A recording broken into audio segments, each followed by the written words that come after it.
आज का ये सत्संग का जो आयोजन रखा गया है, तो सबको पता है कि आज ये बहू आने के उपलक्ष्य में प्रोग्राम रखा गया है कि हमारे घर में बहू आई हुई। जब कोई नई नई बहू आती है तो लोग पूजा पाठ करते हैं, कोई देवी को पूजता है, कोई मंदिर में जाता है और फिर 2-4 दिन जब गुजर जाते हैं तो कहते हैं कथा करवा दीजिए। कौन सी कथा? सत्यनारायण की कथा। तो जो पंडित जी आते हैं, 5 अध्याय उसमें होते हैं, 5 बार शंख बजता है और उसमें से फिर कथा सुनने वालों के नाम भी बता देते हैं, लीलावती, कन्यावती। कथा सुनने वाले के नाम है उसमें, वास्तविक कथा नहीं। और ये भी कहा जाता है कि कथा के प्रसाद का अपमान करने से सेठ के जो नाव में माल लदा था तो वो तेजपात धनिये बन गए। हवन हो गया, सत्संग हो, कथा हो गई। लेकिन आज जो ये आयोजन रखा गया है, पहली बात तो ऐसा आयोजन सब किसी के यहाँ नहीं होता। जब बहू आती है, ये एक संयोग है और परमात्मा की दया है, क्योंकि विश्वास नहीं होता। कथा बहुत तरीके की है। सत्यनारायण की कथा है, श्रीमद् भागवत कथा है और पुराणों में बहुत सी कथाएं हैं। लेकिन जो आज ये आयोजन रखा गया, ये भी कथा है, लेकिन इस कथा का दूसरा नाम है सत्संग। सत्संग भी कहा गया है, कथा भी कहा गया है। और ये कथा सत्संग बहुत दुर्लभ बताया है। गोस्वामी तुलसीदास जी के माध्यम से पता चलता है, बहुत दुर्लभ है। गोस्वामी तुलसीदास जी कह रहे हैं, सत्संगत दुर्लभ संसारा, अनिमिष दंड भर एक बार। कहते हैं कि मैं खूब अच्छी तरह से विचार करके कह रहा हूं कि संसार में अगर कोई चीज दुर्लभ है तो मात्र सत्संग दुर्लभ है और कुछ दुर्लभ नहीं। और इसी दुर्लभता को कबीर साहब ने भी कहा है। उन्होंने भी कहा, संत समागम हरि कथा, जग में दुर्लभ दो, दारा सुत और लक्ष्मी, पापी के भी हो। कबीर साहब कह रहे हैं कि लड़की लड़का, धन दौलत, मकान दुकान, जमीन जजात तो पापियों के भी हुआ।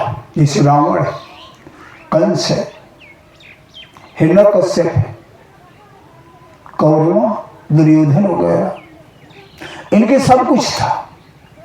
12-12 योजन का छत्र चलता था, सेना फौज चलती थी इनकी। लेकिन जीवन में सत्संग न होने के कारण क्या दुर्दशा हुई। और यही हाल रावण का भी हुआ। रावण के जीवन में सब कुछ था, इतना बड़ा वैभव था, लेकिन रावण के जीवन में ना तो गुरु था ना सत्संग था। तो महापुरुष कहते हैं, संत समागम हरि कथा, जग में दुर्लभ दो, दारा सुति लक्ष्मी, पापी के भी हो। कहते हैं ये सब कुछ पापियों की भी हुआ है, लेकिन संतों का समागम अगर हुआ है तो ये परमात्मा की बहुत बड़ी असीम कृपा। बहू आने के उपलक्ष्य में मैंने अभी देखा बैठ करके वहां, तो देखा कि गुरु पर श्रद्धा है। गुरु की तस्वीर टंगी हुई है और वहीं पर टीप टाप करके पूजा किया। यानी ये जो पूजा भी किया, हमें ये नहीं पता है, हमें अंदर की भावनाओं से पूजा करना है। बहुत से लोग उसी फोटो में मिठाई लगा देते हैं, चंदन लगा देते हैं, अगरबत्ती जला देते हैं। इससे कोई लाभ नहीं। हमें अंदर से पूजा करनी है। इसका मतलब ये नहीं है कि मैं आपकी भावनाओं को ठेस पहुंचा रहा हूं। आप में प्रेम है, श्रद्धा है, तो आपने मिठाई भी खिला दिया। अगर पूरी श्रद्धा से खिलाया तो ये समझ लेना कि अगर खिलाया तो फोटो में है, लेकिन गुरु को मिल गया अगर पूरी श्रद्धा से। लेकिन सबसे ज्यादा हमें अंदर से मानना है, बाहर से मानने से कोई विशेष लाभ नहीं है। बाहर मत मानो, अंदर से मानो। लेकिन हमारे श्रद्धा के मारे अगर हम इस तरीके से पाठ पूजा कर रहे हैं गुरु की, तो कोई बुराई नहीं है। और ना ऐसी भावनाओं में पाप होता, क्योंकि ये एक सरलता। जैसे एक उदाहरण समझने के लिए, एक बार एक गडरिया था, तो उसके अंदर पिछले जन्म के पुण्य संस्कारों की वजह से उसके अंदर हलचल मचा करती थी, परमात्मा की तरफ झुकाव था। तो वो भेड़ चराया करता था। तो कहा करता था, भगवान अगर तू मुझे मिल जाए ना, तो मैं तुझे अपनी भेड़ों को दूध पिलाऊंगा, और मैं तुझे भेड़ की ऊन का कम्बल उठाऊंगा। ऐसी ठंड में तू बहुत तकलीफ मिलती होगी तुझे, कभी मेरे पास आ तो मैं तेरी कुछ सेवा करूं, तुझे भेड़ों को दूध पिलाऊं और कम्बल उठाऊं। इसी दरमियान में एक मूसा नाम के फकीर पहुंच गए। जब देखा कि गडरिया ऐसे बोल रहा है, तो उसके पास गए मूसा जी, और झटक करके हाथ पकड़ा और कहा, तू क्या कह रहा है? भगवान तेरा दूध पीने आएगा, वो भी भेड़ों को दूध पीने आएगा। तू कह रहा है कम्बल उड़ाऊंगा, वो तेरा कम्बल उड़ने आएगा। अच्छा, कहने लगा गलती हो गई। कहने लगा वो तो सर्व संपन्न है, तेरा दूध पानी और कम्बल लेने के लिए आएगा। कहने लगा गलती हो गई।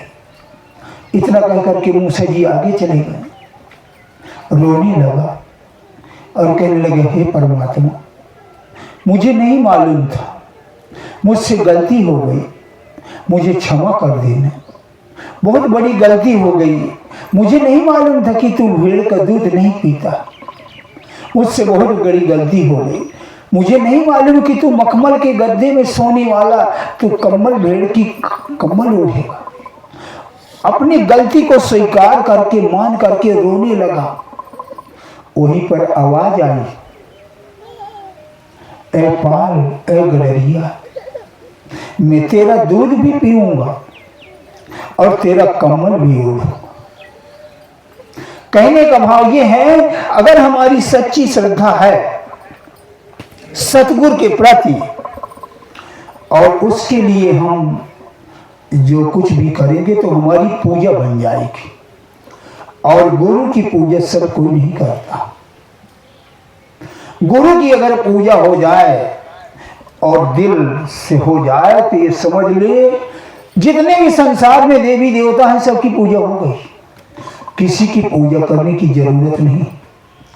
ये बाबा जो टोपी वाले हैं, बाबा शिव दयाल सिंह महाराज, इन्होंने अपनी वाणी में कहा है कि गुरु की पूजा में सबकी पूजा जस समुद्र में नदी समा जा। कहते हैं जहां पर गुरु की पूजा हो जाती है सबकी पूजा हो जाती है। जैसे गंगा में स्नान करना, जमुना में स्नान करना, पैसुनी में स्नान करना, तमाम पवित्र नदियां हैं, सरस्वती है, गोदावरी में स्नान करना। इसके बाद भी विदेशों में भी पवित्र नदियां हों। तो यहाँ तो चलो हम बहुत दिन घूम करके जमोत्री गंगोत्री घूम आएंगे, लेकिन विदेश में नहीं जा सकते हैं, तो विदेशों में भी पवित्र ऐसी नदियां हैं। कह रहे हैं अगर सभी नदियों का स्नान करना है तो एक समुद्र में डुबकी लगा लीजिए, समुद्र में एक डुबकी लगा लीजिए, समझो सभी का स्नान हो गया। क्योंकि जितनी भी नदियां हैं सभी जाकर के समुद्र में समाप्त हो गई, समुद्र में मिल गई, समुद्र में पहुंच गई। अगर हम एक एक नदी को ढूंढ लेंगे तो हमारा जीवन गुजर जाएगा, पूरी नदियों का स्नान नहीं हो पाएगा। लेकिन अगर सभी नदियों का स्नान करना, समुद्र में जाकर के एक डुबकी लगा लीजिए, सारी नदियों का स्नान हो गया। इसी तरह अगर सारे देवी देवताओं को पूजा करना है तो गुरु की पूजा हो गई, समझो सबकी पूजा हो गई। गुरु नानक साहब ने इसी बात को कहा है, हाथी के पांव में सबका पांव, यानी हाथी के पैर में सभी का पांव समा जाता है। हाथी से बड़ा किसी का पैर नहीं होता, सभी का पैर उसी में समा जाता है। कहने का भाव जहां पर गुरु की पूजा हो जाए, क्योंकि बहू आने के बाद जो है तमाम मंदिर में जाते हैं,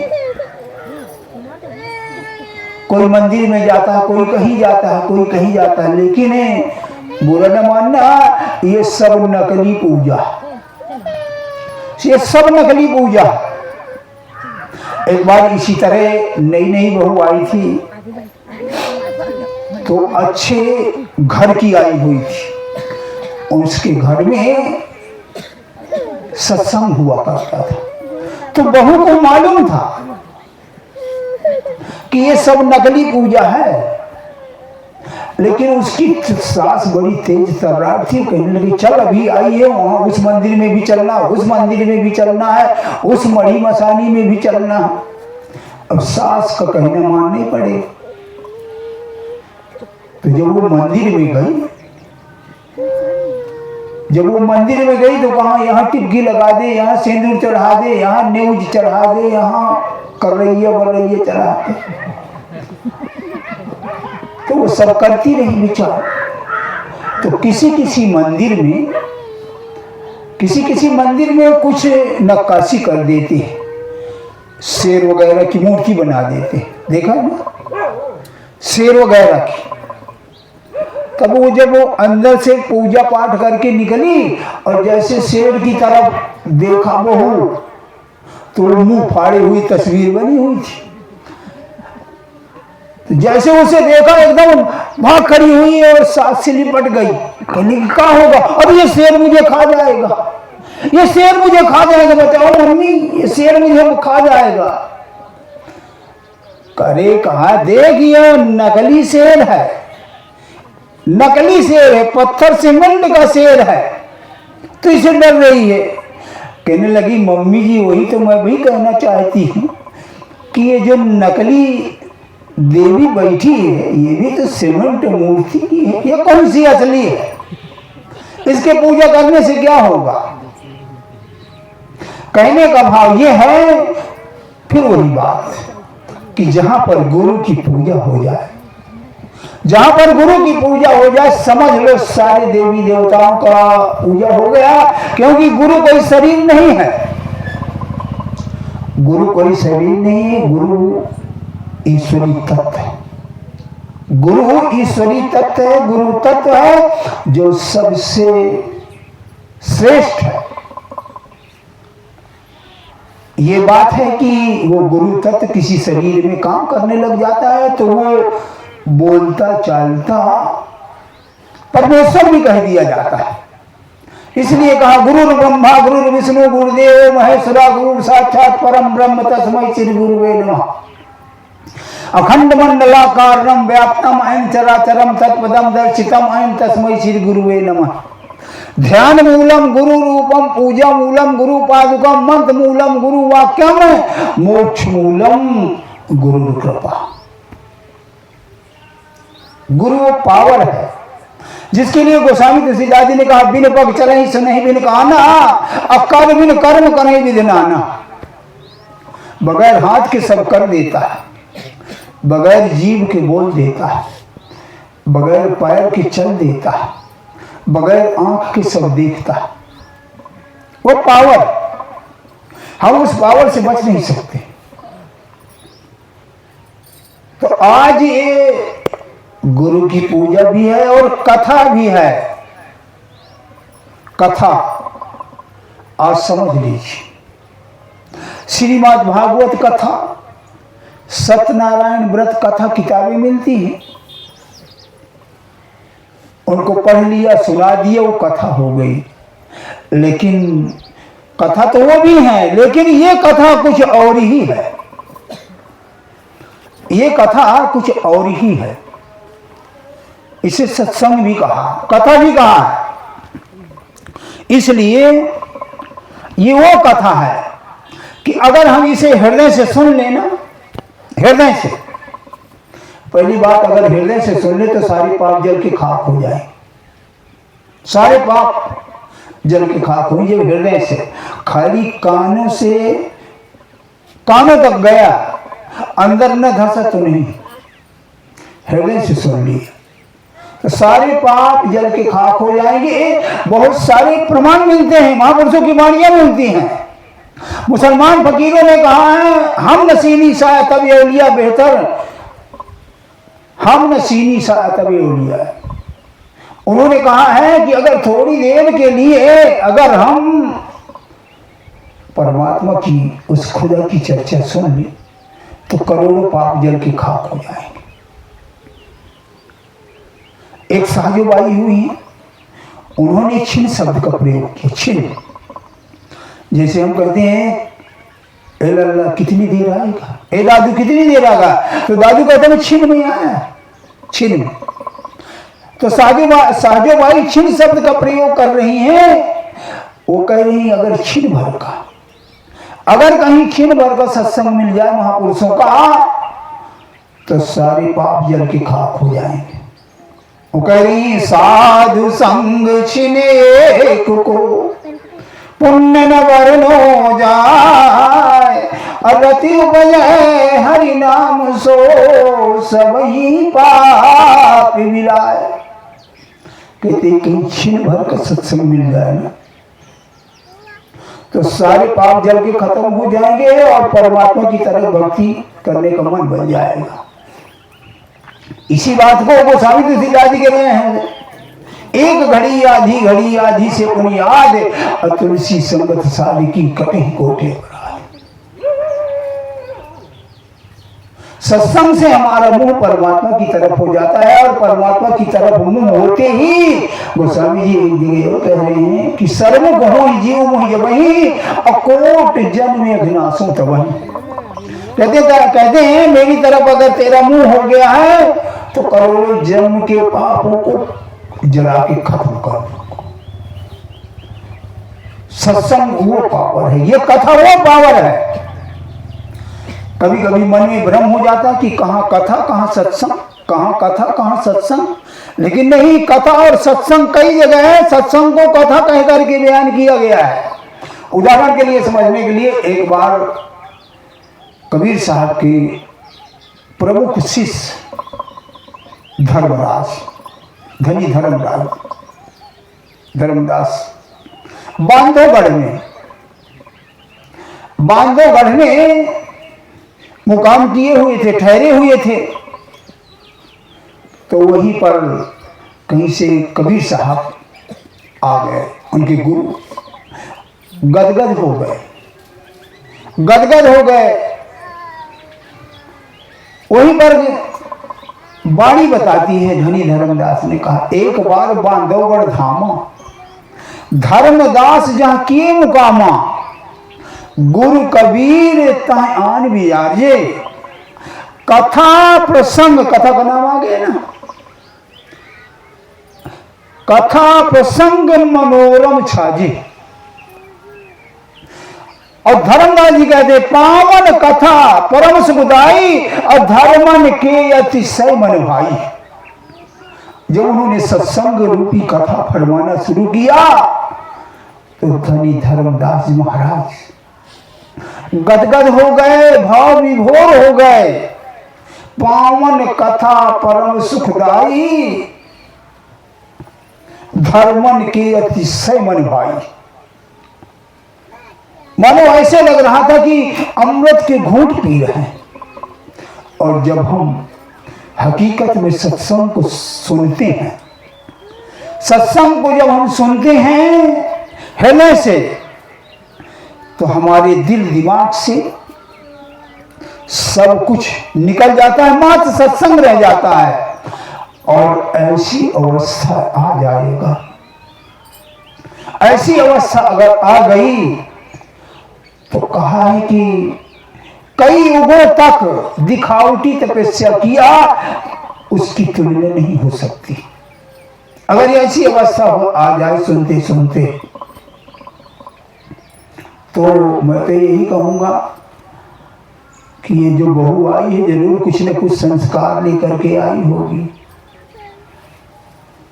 कुछ यहाँ की भी पड़ जाएंगे। क्योंकि बहुएं दो तरीके की आया करती है, एक आती है बहू, एक आती है बहू रानी।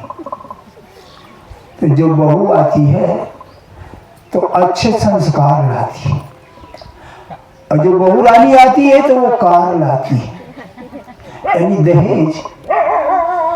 और जब वो कार लेके आती है तो फिर अपनी सरकार चलाती है।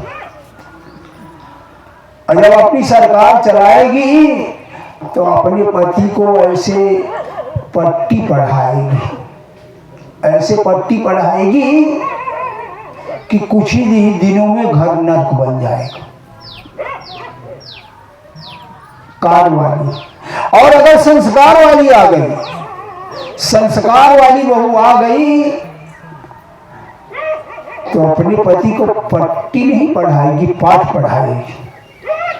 पाठ पढ़ाएगी और कहेगी कि देखो अब हम और तुम पति पत्नी के रूप में एक दूसरे से जुड़ गए, तो हमारा कुछ धर्म भी है, कुछ फर्ज भी है। माँ बाप की, सास ससुर की सेवा करना, कहना मानो। जब एक दूसरे को समझौते के रूप में समझ लेते हैं, समझा देते हैं, तो पाठ पढ़ाती है। अगर ऐसा पाठ पढ़ा दिया तो कुछ ही दिनों में वो घर स्वर्ग बन जाता, कुछ ही दिनों में घर स्वर्ग बन जाता। वैसे ये शादी बड़ी झंझट है, ये शादी बड़ी झंझट है, इससे कोई बच नहीं पाता। इसका मतलब ये नहीं कि मैं शादी के खिलाफ हूं या शादी नहीं करना चाहिए, लेकिन एक बात है, शादी के बाद लड़की की सारी आजादी खत्म हो जाती है, चार दीवारी में कैद हो जाती है। और फिर वो बाल बच्चे के मक्खर जाल में ऐसे उलझ जाती है कि पर उसकी सब समझ लीजिए कि सब उसका जो है ना रोग तो सब समाप्त हो जाता है। और इसी तरह लड़का का भी हाल होता है।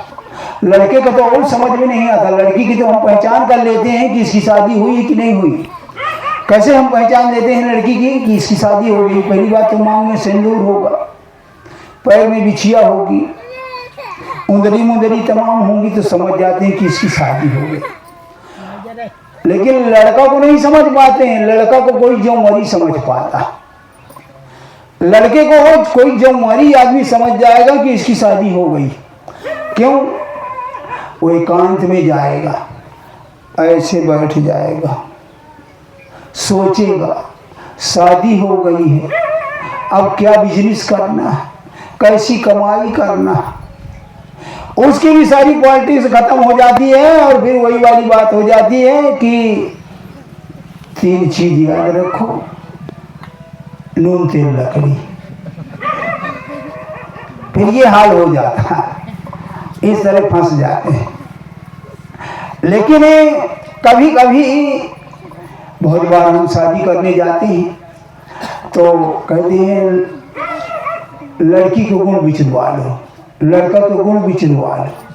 लड़की लड़का का क्या गुण बिचरवाना है? अगर बात बन गई है तो ठीक है, बस दोनों आपस में समझौता कर लेंगी, आज से तुम हम पति पत्नी हो गए।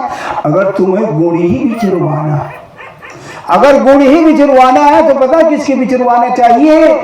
सास के और बहू के।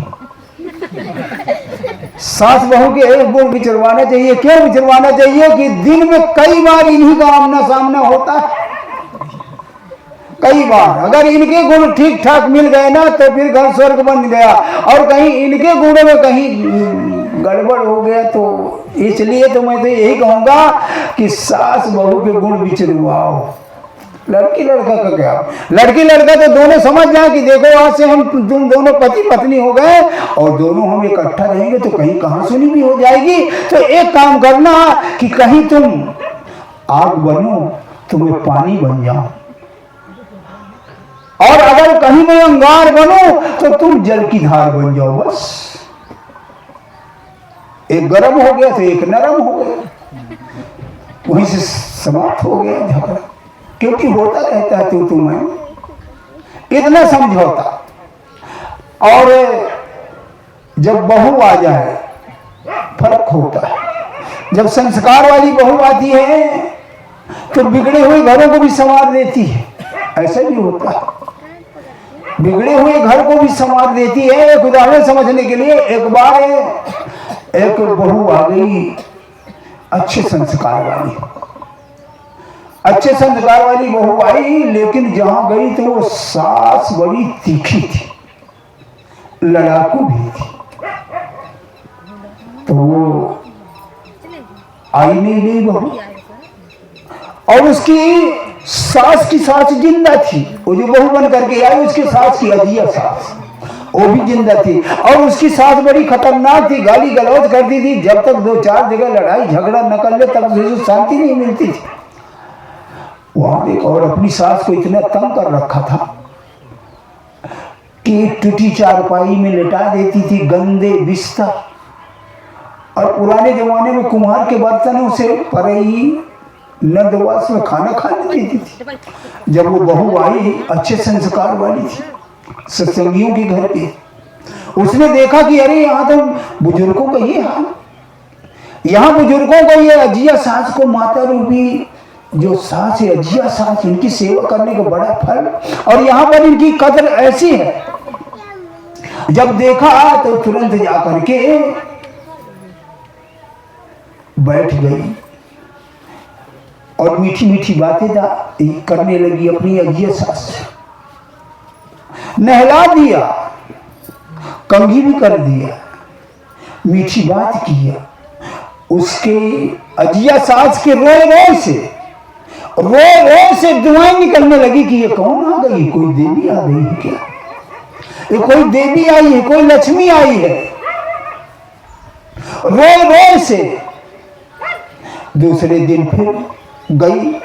जब सास ने देखा कल तो ये चली आ रही, कल तो ये चली आ रही है बहू, और ये बुढ़िया के पास गिरवनी के पास बैठी, कहने लगी चल यहां से उठ, अभी कल चली आ रही है बुढ़िया के पास बदबू आती, चल उधर। कहने लगी अरे नहीं माँ जी, ये हमारी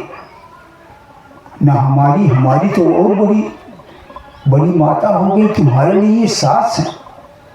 हमें इनकी सबकी सेवा करनी चाहिए, इनसे पुराना तजुर्बा लेना चाहिए, पुरानी बात सीख लेना चाहिए जो हमारे जीवन में काम आए। और आप इनको ऐसे कह रही हैं, ऐसे बोल रही हैं। कहने तुम बड़ी अकल वाली आ गई, बड़ी समझाने वाली आ गई। कहने लगी छोड़ो माता जी, ये बताओ, अपनी सास से कहा अच्छा बताओ इस गांव में कुम्हार है कि नहीं? कहने लगी कुम्हार के तुझे क्या पड़ गए?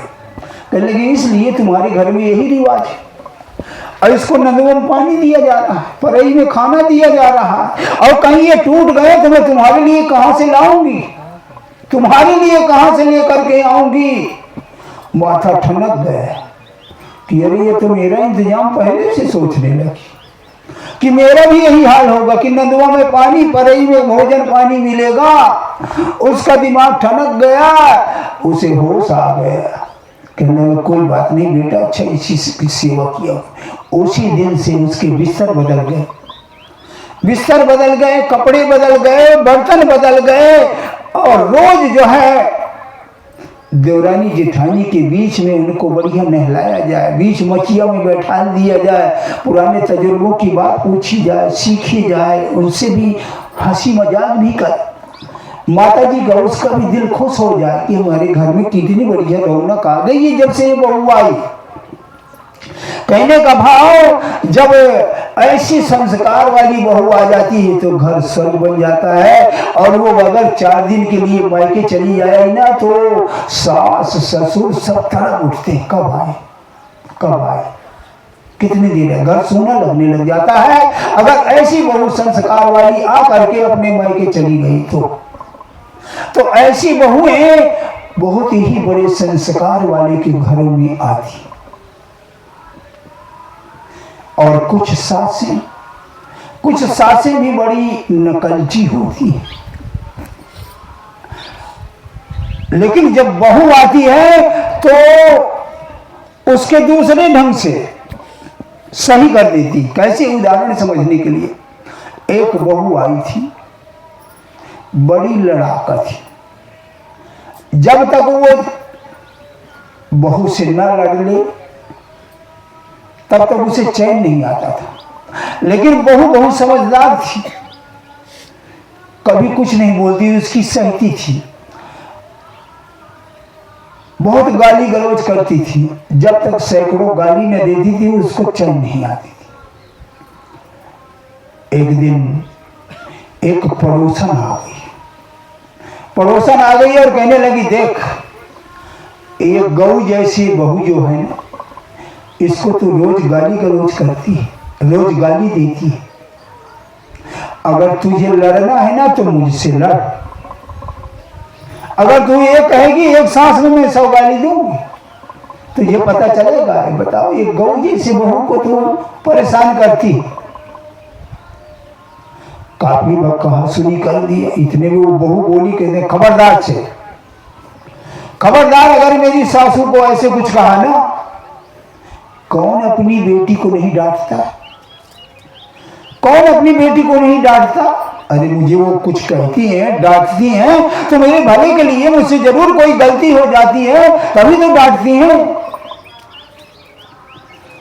उस सास पसीना आ गया, पानी पानी हो गई। अरे इसको मैं बेवजह गाली गलौज करती रहती हूँ, आज ही मेरे लिए ऐसे कहा तो मेरी तरफ से कहती खबरदार से है, अगर मेरी सासू को कुछ कहा तो।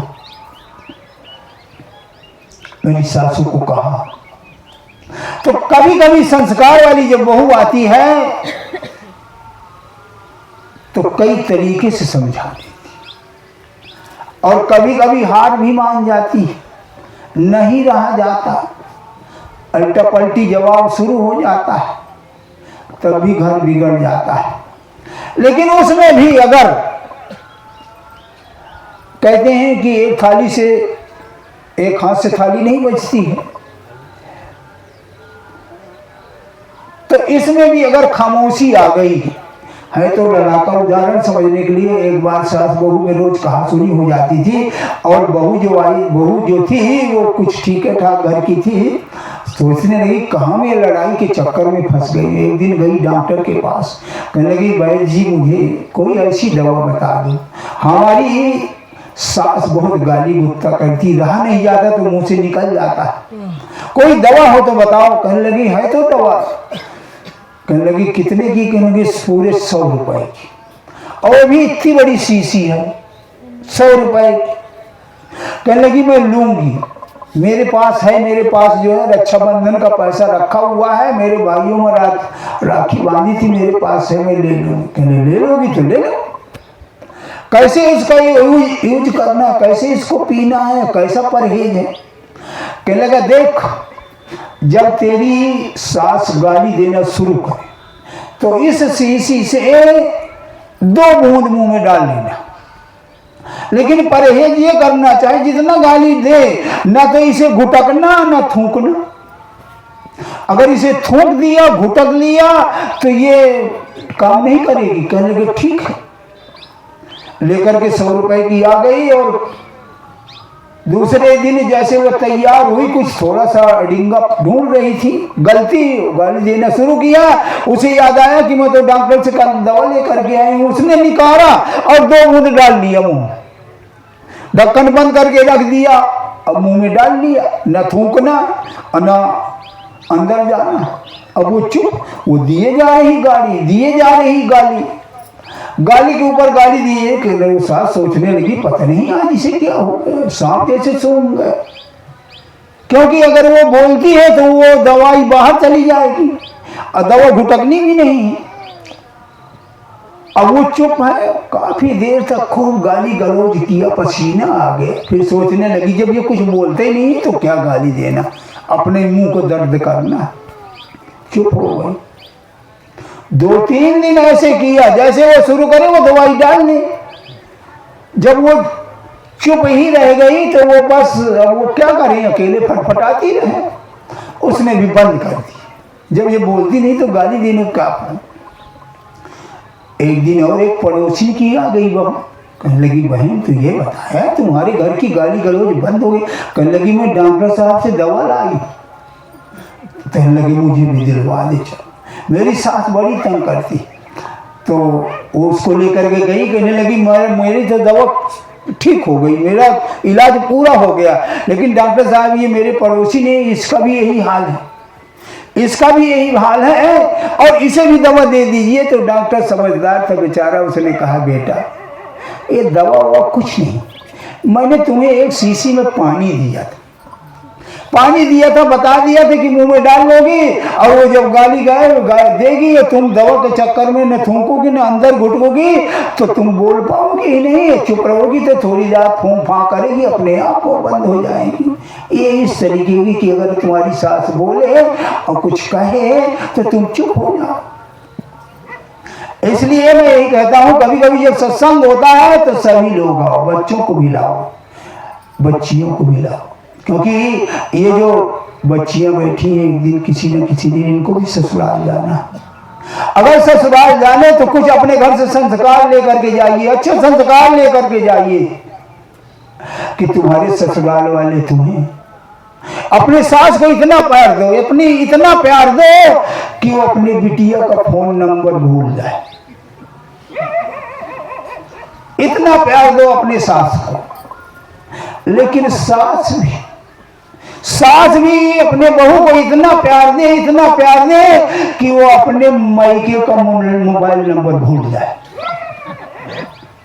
इतना प्यार दो, घर स्वर्ग बन जाएगा। कहीं कहीं संयोग ऐसा बनता है कि सास और बहू दोनों संस्कार वाली होती, वहां तो ऐसा जोग बन जाता है कि जाते ही स्वर्ग बन जाता है। एक बार इसी तरह एक बहू आई तो तमाम बर्तन भांडे धोया करती थी, मांजता करती थी। लेकिन जो सास थी वो बड़ा दर्द जानती थी, क्योंकि उसको ये पता होता, हर सास को ये पता होता है कि एक बहू की ख्वाहिश क्या होती है। हर सास को ये पता होता है कि एक बहू की ख्वाहिश क्या होती है, इसलिए उसे पता होता है कि एक दिन वो भी बहू बन करके आई थी। उसे ये पता होता, अगर उसी हिसाब से वो चल। लेकिन बहुत सी सासें तो कहती हैं अरे हम तो अय्यान सास हैं, हम सबसे बड़ी है ना, चाहे जो कुछ कहा। वो भूल ही जाती है कि एक दिन मैं भी इस घर में बहू बन करके आई थी, मेरे साथ क्या कैसे गुजर रहा था। उसी हिसाब से हमें अपने बहू और बेटियों के साथ ढल जाना चाहिए। तो इसी तरह बहू भी संस्कार वाली थी और सास भी संस्कार वाली थी। तो वो बहू आई, हर कहना करती थी। एक दिन क्या हुआ, किचन में घी का डिब्बा रखा था देसी, तो बहू ने सोचा ये चलने फिरने में अड़चन पड़ जाती है, इसे उठा के रख। तो जैसे उठाया तो बहू ने सास ने मना किया कि कहीं देख यहाँ सास ससुर जेठ तुम्हारे बैठे हैं, तो घूंघट में है, कहीं पैर में फिसल न जाए, घी लुढ़क जाए। कहने की मैं रख दूंगी। लेकिन जैसे उठाया और धोती पैर में फंस गई और घी पूरा लुढ़क गया। जब पूरा घी लुढ़क गया, देसी घी का डिब्बा 15 लीटर वाला सारा डूब गया। सास दौड़ करके आई, बहुत सकपका गई कि अरे 15 लीटर घी इतना महंगा देसी मैंने लुढ़ा दिया, पता नहीं सास क्या हाल करेगी। लेकिन सास दौड़ के गई और कहने लगी तुझे कहीं चोट तो नहीं लगी, तुझे कहीं चोट तो नहीं लगी है? मैं तेरे को पहले कह रही थी कि घूंघट में है, कहीं पैर न फंस जाए। अच्छा चल खड़ी हो, कोई बात नहीं, घी तो फिर आ जाएगा, चोट तो नहीं लगी है। हक्का बक्का हो गई कि अरे ये मेरी सास है कि देवी माँ। 15 लीटर मैंने घी का डिब्बा खत्म कर दिया 15,000 का, और मुझे कुछ नहीं कहा, मुझे उल्टा पूछी कहीं चोट तो नहीं लगी। उसके सास के प्रति उसके अंदर प्यार उमड़ पड़ा। एक दिन वो बीमार हो गई, सास बीमार हो गई, और इतना बीमार हो गई, इतना कमजोर हो गई कि चारपाई में लग गई। और जब चारपाई में लगी तो टट्टी पेशाब भी कर दी। तो एक दिन वो टट्टी से सने हुए कपड़े धुल रही थी सास के। तो उसी दरम्यान में उसके माँ बाप आ गए, देख रही कि ये टट्टी में सने कपड़े धुल रही है। कहने लगी तुझे इसमें बदबू नहीं आती है? तो कहने लगी माँ मुझे इसमें घी की खुशबू आ रही, मुझे इसमें घी की खुशबू आ रही, क्योंकि वो जानती थी कि मेरी ऐसी सास की देवी माँ के कपड़े हैं ये। इतनी बड़ी गलती में और मुझे कुछ नहीं कहा था। कहने का भाव ये है कि जितनी भी बिटियां किसी न किसी दिन ससुराल जाएंगी, अगर सत्संग का संस्कार लेकर के गई तो सत्संग का संस्कार लेकर जब कोई भी बिटिया जाती है तो अपने पति को पट्टी नहीं पढ़ाती, पाठ पढ़ाती, पट्टी नहीं पढ़ाती। और जब पाठ पढ़ा देती है तो कुछ ही दिनों में घर स्वर्ग बन जाता है। तो इसलिए कभी भी जाओ तो हक के लिए नहीं, फर्ज के लिए जाओ। मेरा फर्ज क्या बनता है? सास ससुर के प्रति, देवरानी जेठानी के प्रति, देवर जेठ के प्रति मेरा क्या फर्ज बनता है। और अगर हम फर्ज सही से अगर निभाए तो हक को कौन छुड़ाने वाला है? हक तो अपने आप मिल जाएगा, हक अपने आप मिल जाएगा। इसलिए जब भी ससुराल जाना तो फर्ज के लिए जाना बस।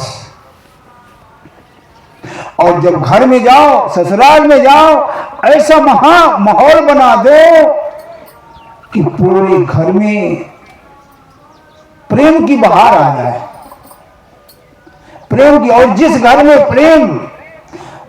में प्रेम होगा उस घर में कभी किसी प्रकार की दिक्कत नहीं आती। एक उदाहरण समझने के लिए, एक बार एक सेठ जी थे, काफी अमीर थे, लक्ष्मी का वास था। एक दिन लक्ष्मी प्रकट हो गई और कहने लगी सेठ जी मैं अब तेरे घर से चली जाऊंगी, तेरे घर से चली जाऊंगी इसलिए कि मैं तेरे घर में बहुत दिनों तक वास किया और मेरा नाम एक चंचला है। चंचला नाम होने के नाते मैं एक जगह नहीं टिकी थी, तेरे यहाँ 25 सालों से मैं टिकी रही, अब मैं तेरे घर से चली जाऊंगी। लेकिन एक बात कहूंगी कि मैं जाते जाते तुझे एक वरदान दूंगी और वो वरदान जो भी मांग लेगा पूरा हो जाएगा। सेठ कहने लगा ठीक है, कहने लगा ठीक है मैं कल बताऊंगा। सेठ गया घर में, पूर्णवासी की रात थी, चंद्रमा रात थी, सबको आंगन में बिठाया। 7 बहुएं थी, 7 बेटे थे, सबको बुलाया घर में और कहा सब लोग सुनो, अब हमारे घर से लक्ष्मी जा रही है, अब हमारे घर से लक्ष्मी जा रही है। और लक्ष्मी जी ने कहा कि मेरा नाम एक चंचला है, और चंचला नाम होने के नाते में एक जगह नहीं टिकती हूँ, मैं तुम्हारे यहाँ से जाऊं, बहुत दिन तुम्हारे यहाँ गुजारा कर लिया। और कहा है कि एक वरदान दे के जाऊंगी, एक वरदान दे करके जाऊंगी, चाहे जो मांग लेना।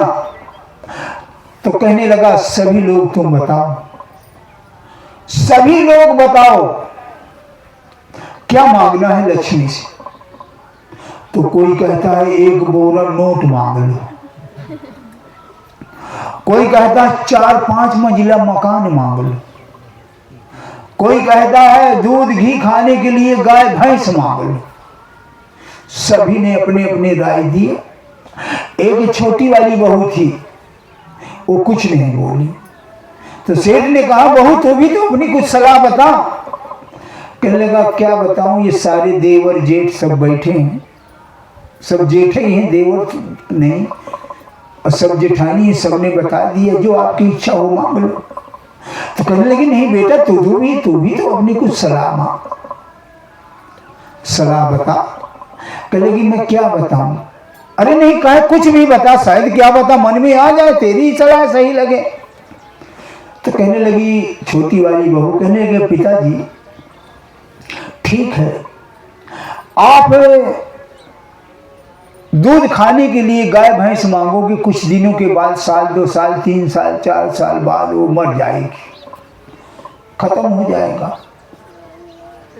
और अगर 1 बोरा नोटों की गड्डियां ही मांग लिया तो कुछ दिन में वो भी खत्म हो जाएंगी, खर्च होगी। और अगर आपने 4 मंजिला मकान मांग लिया, हमारे घर में खाने को नहीं रहेगा तो 4 मंजिला मकान को चाटेंगे क्या? तो जानना जा। कहने लगे फिर बेटा तुम अपनी सलाह बता। तो छोटी वाली बहू ने कहा मुझे तो वैसे लगता है कि तुम लक्ष्मी जी से ऐसा वरदान मांग लो कि हमारे घर में हमेशा प्रेम बना रहे, हमारे घर में देवर जेठानी देवरानी जेठानी जेठ सास ससुर माँ बाप में प्यार बना रहे।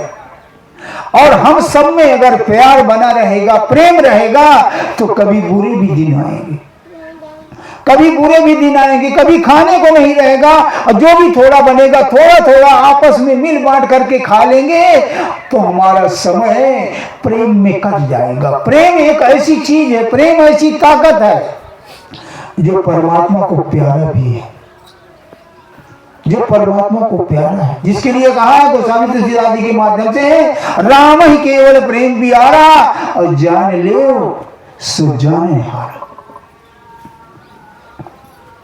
गुरबाणी में कहा है प्रेम वाली गली बीच कोई कोई लंगदा, जिन प्रेम कियो तिन्हीं प्रभु पाए।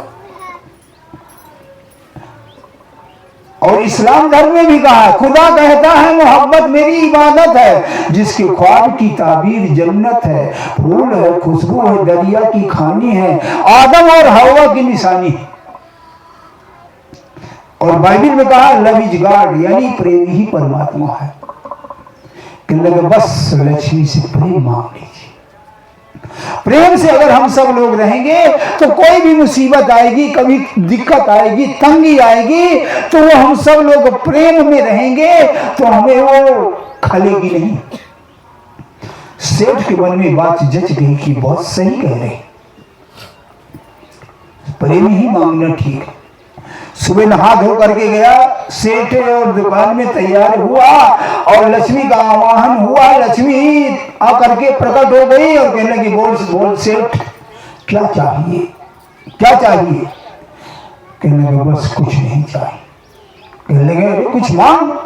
कहने लगा ठीक है मैं एक वरदान आपसे मांगूंगा और कुछ नहीं मांगूंगा, और आपने एक देने के लिए कहा भी है, तो हमें वो वरदान दे दीजिए कि हमारे घर में हमेशा प्रेम बना रहे, हमारे घर में हमेशा प्रेम बना रहे, बस और कुछ नहीं चाहिए। लक्ष्मी अवाक हो गई, लक्ष्मी अवाक हो गई और कहने लगा, सेठ तूने ऐसा वरदान मांगा है, तूने ऐसा वरदान मांगा है कि अब मैं तेरे घर से कभी नहीं जाऊंगी। क्योंकि जिस घर में प्रेम होता है, जिस घर में प्रेम होता है उस घर में परमात्मा का वास होता है, और जिस घर में परमात्मा का वास होता है उस घर में लक्ष्मी को दीपावली को पूजा करने की जरूरत नहीं पड़ती है। वहां पर लक्ष्मी अपने आप नहीं भी बुलाओगे, ठुकराओगे भी तो वो दरवाजे नहीं छोड़ेगी, क्योंकि वहां पर परमात्मा का वास है। इसलिए कहा, जहां सुमति तहां संपत नाना, और जहां कुमति तहां विपत निधाना। कभी कभी ऐसी भी बहुएं आ जाती हैं कि बड़ा जल्दी पाठ फूट पढ़ा देती, पट्टी पढ़ा देती, और कभी कभी वो जो पति बना है ना वो भी उसके झांसे में आ जाता है, सुनने लगता है, कहने लगता है कि ये ठीक ही कह रही है। एक उदाहरण समझने के लिए फिर मैं अपनी बात समाप्त करूंगा। एक बार इसी तरीके की बहू आ गई, इसी तरीके की बहू आ गई और कुछ ही दिन में वो पट्टी पाठ पढ़ाने लगी। काम की बड़ी आलसी, 8 बजे तक सोते रहना, जब सूरज निकल आए तब उठना। अगर देवरानी जेठानी कहें कि चलो जांच पीस, पुराने जमाने में जांच पीसा जाता था, अगर कहे सुने से अगर जांच में बैठ जाती थी तो इधर से धक्का देती, उधर से धक्का देती, जो दूसरी वाली जेठानी बैठा करती थी उसे भी खींचना पड़ता था। जैसे कटिया वाली मशीन में अगर एक खींचने वाला गड़बड़ हुआ ना तो भारी जाती है मशीन, जाती कि नहीं, हाथ उठाना जरा, जाती कि नहीं। अगर वो कम ताकत लगाता है तो बड़ी भारी जाती है मशीन, उसे भी खींचना पड़ता है। इसी तरीके की वो बहू आई थी, काम चोर एक नंबर की। इसी तरीके की बहू आती तो जब जात में बैठ जाती, जात में बैठ जाती तो जब वो इधर झेलती उधर झेलती, वो बेचारी परेशान हो जाती और जात से आवाज निकलती। जैसे वो जात चलता तो जात से ऐसे आवाज निकलती, साझे का साझे का साझे का। साझे का है भैया, साझे का है। वो दोनों झेल झाल के वो बड़ा परेशान हो गए। आखिर में वो तंग आ गए साथ शुरू करने में। ये जब नहीं मानती, बड़ी काम चोर है, बांटे बाट चिल्ला रही, बांट दो इसको। जाते का था, बांट दिया गया, और जैसे बांट गया टपाक से 2 बर्तन धुलना, 2 गिलास धुलना, 2 कटोरी धुलना, 1 तवा धुलना, चट धो धा करके और सोचा करती मैं पहले अपना पीस लूं, मैं पहले अपना पीस लूं, फिर अपना पीसती रहेगी। तो झट तड़के उठ करके और सारा काम करके चूल्हे बर्तन भांडे करके और बैठ जाती और झट डालती जात में, और जात में झटा झट झटा झट खींचने लगती। फिर जात से आवाज आती, अपन नक अपन नक अपन नक अपन नक अपन नक, सब अपना का है, बस हो गया। इस तरीके की बहू भी आती है, और कुछ बहुएं ऐसे भी आती हैं। एक बार कहते हैं घर में बताएंगे जो कुछ होगा, तो एक बार कुछ धार्मिक संस्कार वाले लड़की देखने गए, लड़की से बातचीत की तो उन्होंने सोचा हमारे घर में धार्मिक कार्य होते रहते हैं, कुछ धर्म के कार्य भी जानती कि नहीं। तो पूछने लगे, बेटा कुछ रामायण गीता कुछ जानती हो? कहने लगी हाँ जानती हूँ। कहने लगे क्या क्या जानती हूँ? कहने लगे देखो रामायण सुनना है तो अभी सुन लो, रामायण सुनना है तो अभी सुन लो, और महाभारत तो मैं सुनाऊंगी नहीं, आकर के दिखाऊंगी, करके दिखाऊंगी। महाभारत में करके दिखाऊंगी, रामायण सुनना है तो अभी सुन लो। तो कभी कभी भैया ऐसे संस्कार वाली आ जाती हैं। तो आज ये बहू आने के उपलक्ष्य में सत्संग हुआ। और एक बात ये मैं कहूँगा, एक बात ये कहूँगा कि हर महीने ढूंढू के यहाँ सत्संग होता है, और